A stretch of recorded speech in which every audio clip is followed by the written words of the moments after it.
स्कंद माता माँ दुर्गा के पांचवें स्वरूप को स्कंद माता के नाम से जाना जाता है। भगवान स्कंद, जिन्हें कुमार कार्तिकेय के नाम से भी जाना जाता है, ये प्रसिद्ध देवासुर संग्राम में देवताओं के सेनापति बने थे। पुराणों में इन्हें कुमार और शक्तिधर कहकर इनकी महिमा का वर्णन किया गया है। इनका वाहन मयूर है, अतः इन्हें मयूर वाहन के नाम से भी पुकारा जाता है। इन्हीं भगवान स्कंद की माता होने के कारण माँ दुर्गा के इस पांचवें स्वरूप को स्कंद माता के नाम से जाना जाता है। इनकी उपासना नवरात्रि पूजा के 5वें दिन की जाती है।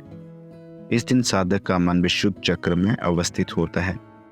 इनके विग्रह में भगवान स्कंद जी बाल्य रूप में इनकी गोद में बैठे होते हैं। स्कंद मातृ रूपिणी देवी की 4 भुजाएं हैं। ये दाहिनी तरफ की ऊपर वाली भुजा से भगवान स्कंद को गोद में पकड़े हुए हैं और दाहिनी तरफ वाली नीचे की भुजा जो ऊपर की ओर उठी हुई है उसमें कमल पुष्प है।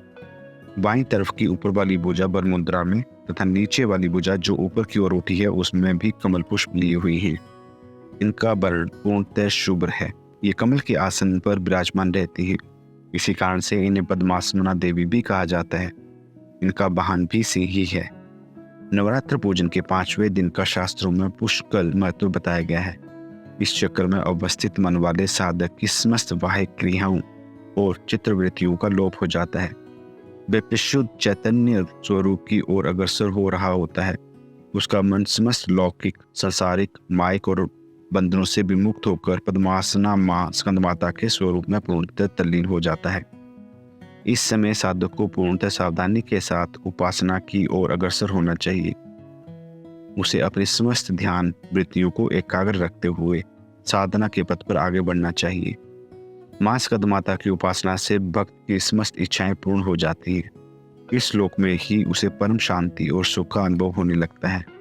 उनके लिए मोक्ष का द्वार स्वयं सुलभ हो जाता है। स्कंद माता की उपासना से बाल रूप स्कंद भगवान जी की उपासना भी स्वयं हो जाती है। ये विशेषता केवल इन्हीं को प्राप्त है। अतः साधक को स्कंद माता की उपासना की ओर विशेष ध्यान देना चाहिए। सूर्य मंडल की अधिष्ठात्री देवी होने के कारण इनका उपासक अलौकिक तेज एवं कांति से संपन्न हो जाता है।